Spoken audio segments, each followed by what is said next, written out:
Graça e paz a todos. Estamos iniciando mais um estudo, bíblico aqui no estúdio da Web Rádio Timova Gospel, a sua rádio evangélica.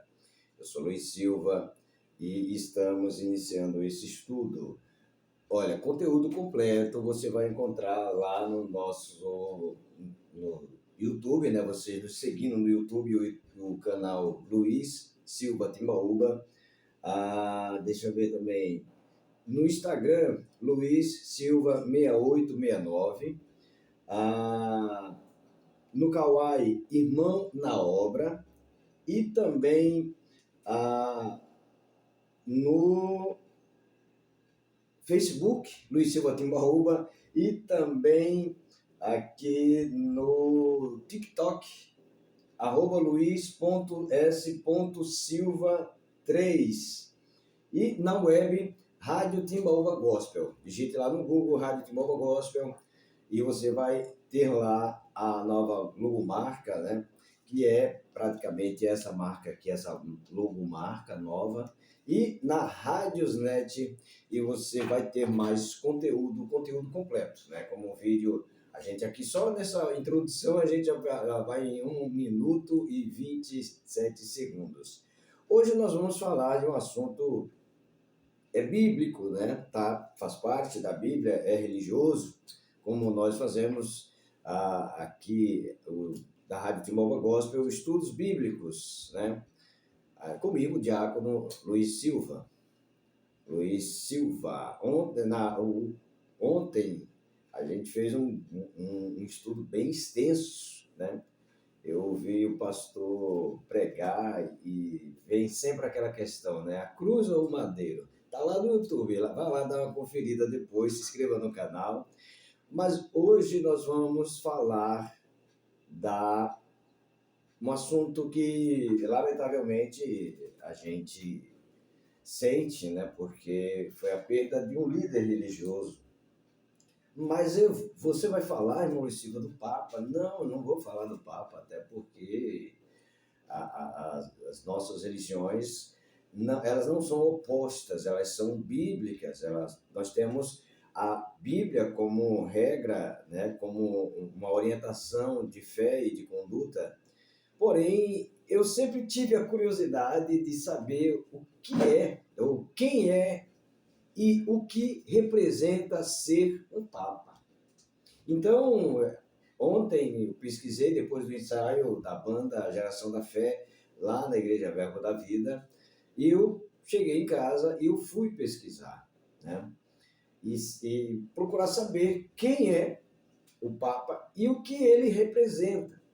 E hoje eu vou trazer esse estudo para você. Vamos saber quem é e o que representa um Papa? O Papa, na verdade, aqui, quem é e o que representa um Papa? Um Papa é o líder espiritual da Igreja Católica Apostólica Romana, considerado o sucessor do apóstolo Pedro, um dos escolhidos por Jesus Cristo.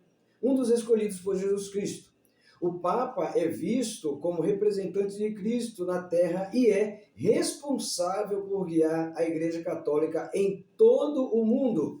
E aí, onde que está essa passagem bíblica? Onde está esse fundamento bíblico? Onde eles sustentam que o Papa é o representante, né, digamos assim, a linhagem, a sequência apostólica do apóstolo Pedro.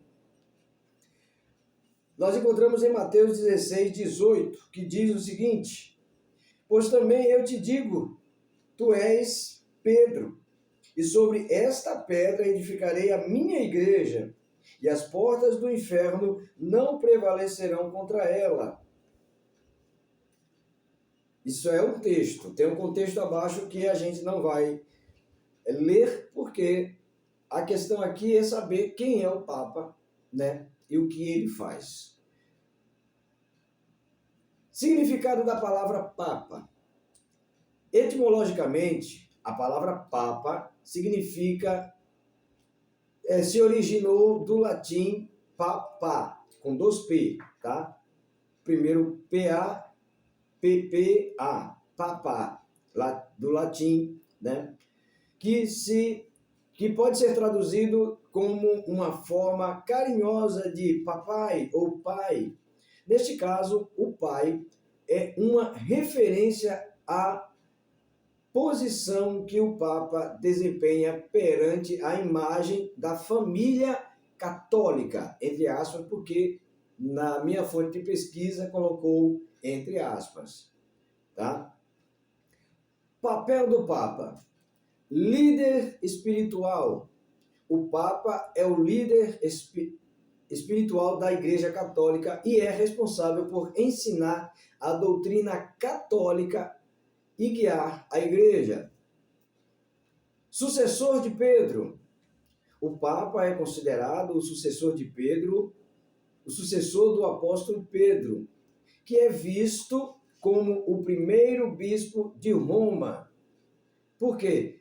Segundo história, historicamente, Pedro saiu de Jerusalém após o Pentecostes e foi para Roma, pregar em Roma, onde lá formou a comunidade, que naquele tempo não existia igreja, mas assim como os outros discípulos, eles se espalharam, cada um tomou uma direção, e a direção que Pedro tomou foi Roma. E lá ele formou a comunidade, Jesus, os discípulos, deixo bem claro aqui que historicamente e biblicamente, os discípulos eram conhecidos por andarem com Jesus, e eles, segundo a tradição judaica, os escribas, os fariseus, os zelotes, todos eles ali religiosos, os líderes religiosos judaicos, consideravam o cristianismo, os seguidores de Cristo, como seita.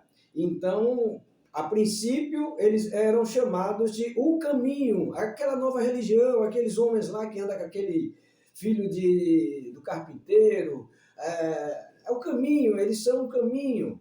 E depois começaram a serem identificados, quando Jesus lançou eles de 2 em 2 às aldeias, sozinhos, e foi ali, se retirou de cena, digamos assim, e foi ali buscar ao Pai, ou fazer algo do tipo, e deixou os discípulos: olha, agora eu vou dar a vocês poder para vocês fazerem o que eu faço.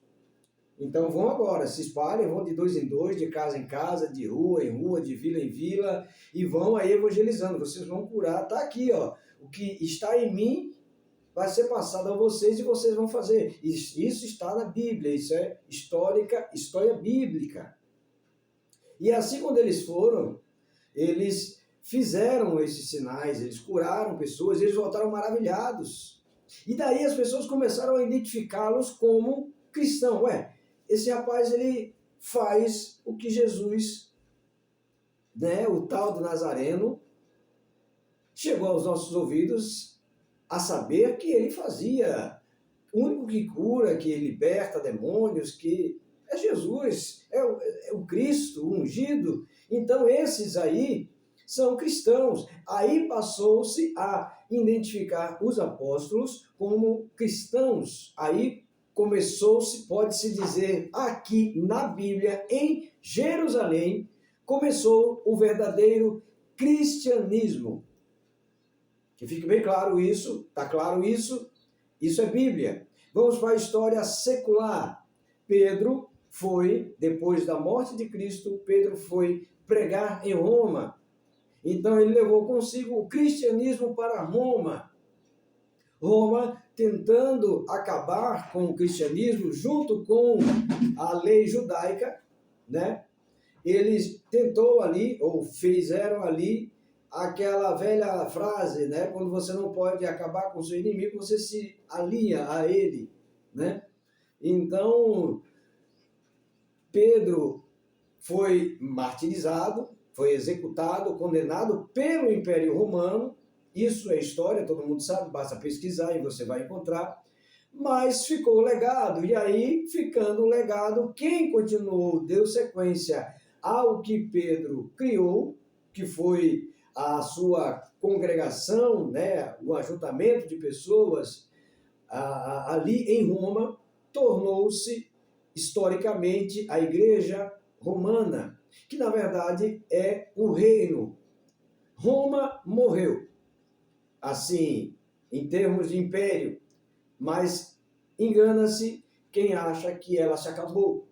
Ela deixou de ser como se diz aqui no Brasil, né? O presidencialismo, a monarquia romana não existe, mas existe o Vaticano, que é um braço monárquico.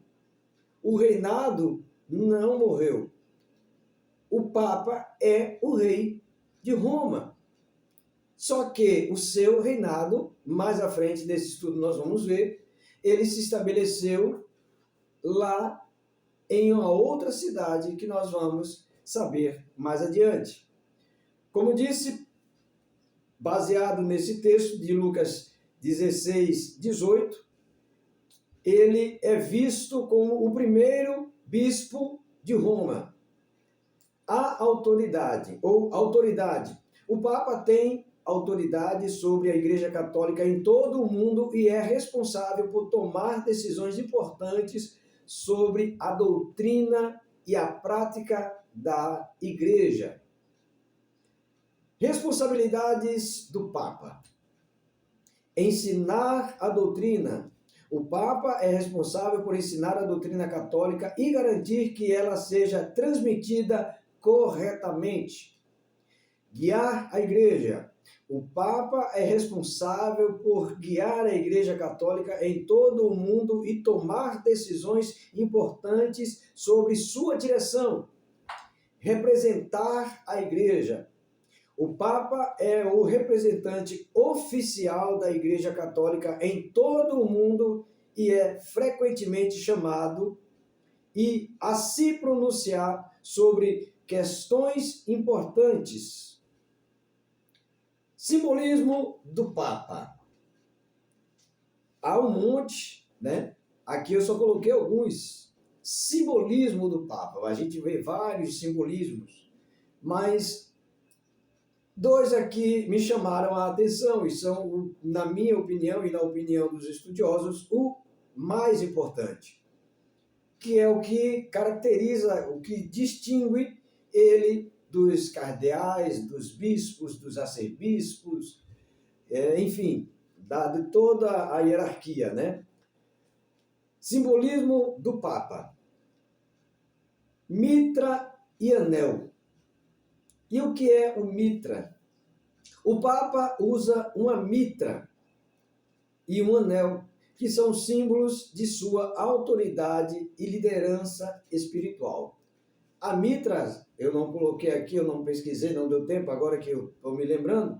O anel, todo mundo sabe o que é o anel papal. E ontem eu vi um documentário onde, quando ele tem a sucessão, né, aquele que saiu do posto ou por morte, que geralmente é por morte, né, é vitalício o reinado papal. Então aquele anel ele é quebrado para que ninguém mais use. Não por não querer que ninguém mais use, mas por questão de aquele ali já passou, então o que vem é o próximo, né? A mitra, se eu não estou enganado, me perdoe se eu esteja enganado, ou é aquele chapéu em formato de peixe, que ali também tem uma simbologia muito forte, e a gente pode fazer um estudo sobre isso, ou são as vestes, né? A mitra e o anel, ou a mitra, eu não lembro bem aqui o que significa a mitra, mas a gente pode pesquisar, e me perdoe, e eu vou incluir aqui o que significa. Cadeira de Pedro é outro símbolo. A cadeira de Pedro é um símbolo de autoridade do Papa e é frequentemente usada em cerimônias importantes. E nesse caso aqui a gente não, como sabe que é uma monarquia, né? É um reinado, a gente sabe que ali não é só uma cadeira, ali é um trono. O rei se senta no trono. Quem senta em cadeira sou eu aqui, ou a cadeira, você na sua casa. O pastor senta-se na cadeira na igreja. Mas o Papa, especificamente, ele senta-se à cadeira de Pedro. Que, na verdade, quando você vê, basta você visitar o Vaticano, basta você visitar, fazer seus estudos, que a nossa ideia, a ideia da Rádio Timóteo Gospel, através de estudos, é exatamente essa. É trazer questões atuais, mas baseada em estudos, tanto bíblico, as fontes, o Google e a inteligência artificial, que nos tem ajudado muito. Mas a base principal de nossos estudos são estudos bíblicos. E isso também é um estudo bíblico. Então, ali não é só uma cadeira, é um trono papal, que, segundo eles, é a cadeira de Pedro. E essa cadeira é um símbolo de autoridade. Então, é um símbolo da autoridade do Papa sobre todo o clero eclesiástico ou da Igreja Romana, né? Da Igreja Católica Apostólica Romana. E é usado em cerimônias importantes. Curiosidades.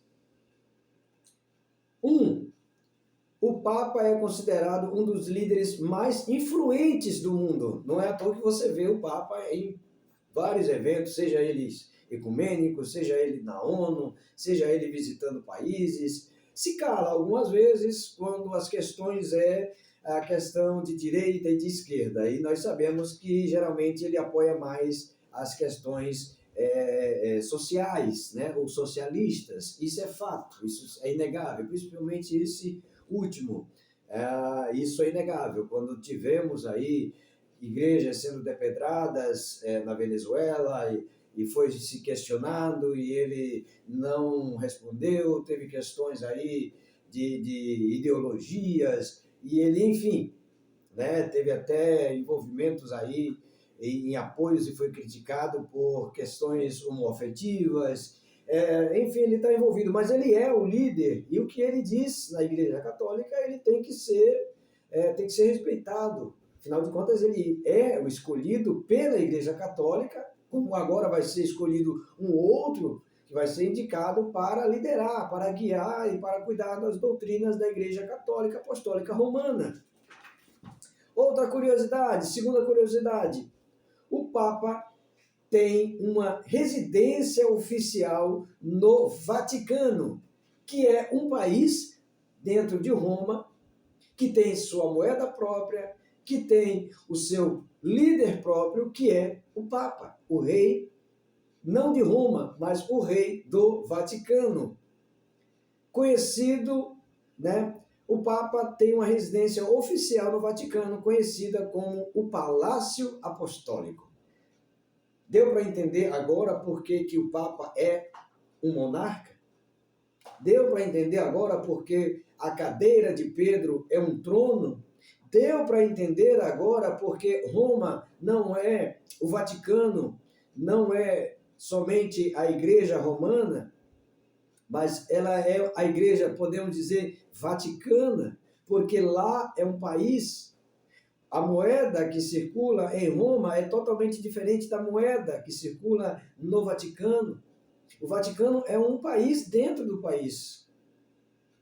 Ele não, digamos assim, ele não é subjugado, ele não está abaixo da autoridade de Roma, do presidente, não lembro, não sei como que funciona lá, se é presidencialismo, mas eu sei que no Vaticano a autoridade máxima é o Papa, que tem um trono, que tem uma residência, um palácio apostólico, que tem moeda própria, que tem um banco do Vaticano. Enfim, essas são as curiosidades, e tem várias outras curiosidades que eu coloquei aqui de mente, porque aqui a curiosidade principal aqui que nós conseguimos colocar são essas, né? Ele é considerado um dos líderes mais influentes do mundo e o Papa tem uma residência oficial no Vaticano, conhecida como o Palácio Apostólico. Ritual e cerimônia. 1. A coroação do Papa é uma cerimônia importante que marca o início do seu pontificado. 2. O Papa participa de várias cerimônias e rituais ao longo do ano, incluindo a missa do Natal e da Páscoa. Aqui concluímos, né, uma questão breve de quem é e o que representa ser um Papa. Esse foi o estudo produzido para a Web Rádio Timbaúba Gospel, a sua rádio evangélica. Que Deus abençoe a todos, tenham todos um excelente dia na presença do Senhor, que isso possa ter trazido conhecimento para você. Foi uma coisa mais breve, já são 20 minutos e está dentro do padrão. Que Deus abençoe a todos, amo vocês. Eu sou Luiz Silva, diácono Luiz Silva, e caso seja hoje a volta do Senhor, se não for, a gente se encontra aqui amanhã com mais um novo estudo. Mas caso seja hoje a volta do Senhor, eu quero encontrar com você lá no céu, em nome de Jesus.